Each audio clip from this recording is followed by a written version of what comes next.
নমস্কার বন্ধুরা, আমি সৌমিলি। আমার একটা নতুন ভিডিওতে সবাইকে এত ভালোবাসা। আশা করব আপনারা সবাই খুব ভালো আছেন, আর আমরাও কিন্তু বেশ ভালোই আছি।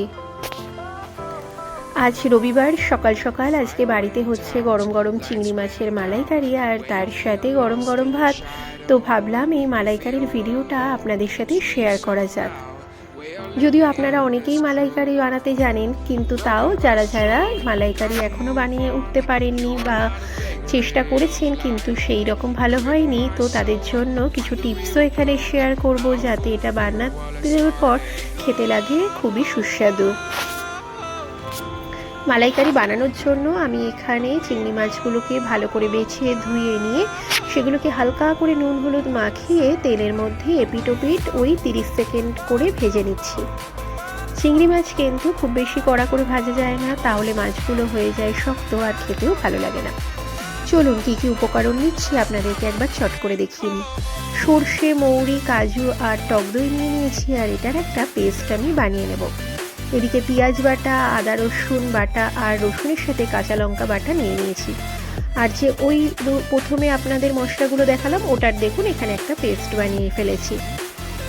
এবার গরম তেলে তো আপনারা দেখলেন প্রথমেই আমি মাছগুলোকে ভাজছিলাম, তো সেটা আরেকবার দেখিয়ে দিই। গরম তেলে এপিট ওপিট 30 সেকেন্ড করে আমি মাছগুলোকে ভেজে আরেকটা জায়গায় মাছগুলোকে তুলে রেখেছিলাম। মাছগুলোর মধ্যে আমি ওই মোটামুটি আধ ঘন্টা আগে খুব অল্প পরিমাণে নুন আর হলুদ মাখিয়ে রেখেছিলাম। তো এখানে মোটামুটি আমার চিংড়ি মাছ ভাজা হয়ে গেছে। মাছগুলোকে তুলে নিয়ে আমি এর মধ্যে দিয়ে নিচ্ছি গোটা গরম মশলা। গোটা গরম মশলার মধ্যে আমি এখানে দারচিনি আর এলাচি অ্যাড করেছি, আর তারপরে গোটা গরম মশলাগুলো একটু নাড়াচাড়া করে নিয়ে আমি এখানে অ্যাড করে দেব আমার পেঁয়াজ বাটাটা। পেঁয়াজ বাটাটা দিয়ে ভালো করে নাড়িয়ে চাড়িয়ে পেঁয়াজ বাটাটা কিছুক্ষণ যখন কষিয়ে যাবে, সেই জন্য আমাদের একটু কিছুক্ষণের জন্য অপেক্ষা করতে হবে। নুন আমি এত আগে থেকেই দিচ্ছি না, আমি একটু পরে এখানে নুন অ্যাড করে নেব।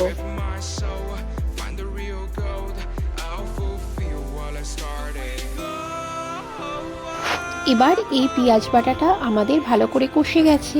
এখন আমি এর মধ্যে অ্যাড করে দিচ্ছি আমার আদা বাটা, আর তার সাথে আমি আমার রসুনের সাথে যে কাঁচা লঙ্কা দিয়ে পেস্টটা তৈরি করে রেখেছিলাম সেটাও এখানে অ্যাড করে দেব। এবার সব কিছুকে ভালো করে নাড়িয়ে চাড়িয়ে আরও কিছুক্ষণের জন্য এটাকে কষতে দেব।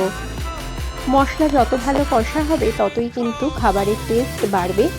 যদি মশলা কষা আপনাদের ভালো না হয় তাহলে কিন্তু মশলাগুলোর একটা কাঁচা গন্ধ লাগবে, আর খাবারটা খেতে কিন্তু ভালো লাগবে না। তাই গ্যাসের ফ্লেমটাকে ধিমে আঁচে করে চাপা দিয়ে আমি সমস্ত পেস্টগুলোকে দিয়ে নাড়িয়ে চাড়িয়ে ভালো করে কষানোর জন্য কিছুক্ষণ সময় অপেক্ষা করছিলাম। আর এখানে আমি কিন্তু খুব বেসিক কিছু মশলাই এরপরে অ্যাড করব। এখানে কিন্তু খুব বেশি মশলা অ্যাড হবে না। মশলার মধ্যে আমি এখানে দিয়ে নিচ্ছি হলুদ গুঁড়ো, আর এরপরে আমি এখানে দিয়ে নেব কাশ্মীরি লঙ্কা গুঁড়ো। আপনারা যদি ঝাল বেশি খান তাহলে আপনারা এমনি লঙ্কা গুঁড়োও অ্যাড করতে পারেন।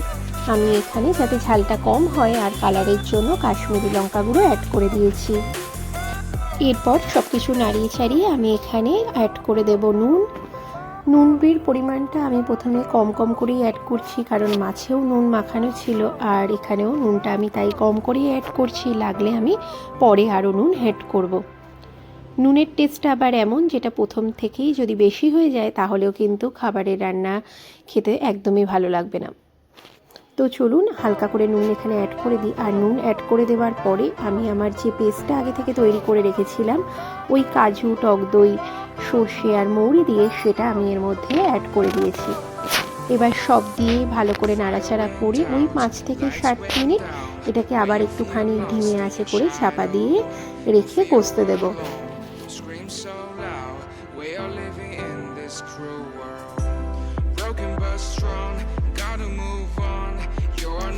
এরপরে চিংড়ি মাছের সব থেকে প্রধান উপকরণ যেটা নারকেলের দুধ, সেটা কিন্তু আমি অ্যাড করে দেব। আমি এখানে নারকেল কুড়িয়ে নিয়েছিলাম, আর সেটা একটুখানি জল দিয়ে ভালো করে মিক্সিতে পেস্ট করে নিয়েছিলাম। তো আমার পেস্টটা মোটামুটি একদমই মিহি হয়ে গেছিলো, তো সেই জন্য আমি এখানে মিক্সিটাকে ছেঁকে নিইনি।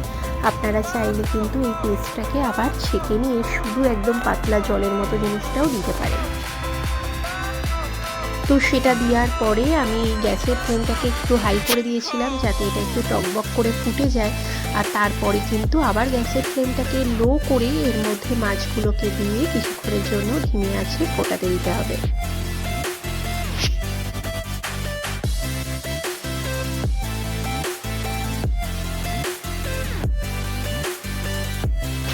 দেখুন মাছগুলো তো আমি এর মধ্যে দিয়েই দিয়েছি, তারপর ওপর দিয়ে দিয়েছি কাঁচা লঙ্কা, আর কাঁচা লঙ্কাগুলোকে আমি একটু মাঝখান থেকে চিড়ে দিয়েছি, আর দিয়ে দিলাম লাস্টে একদম গোটা গরম মশলা।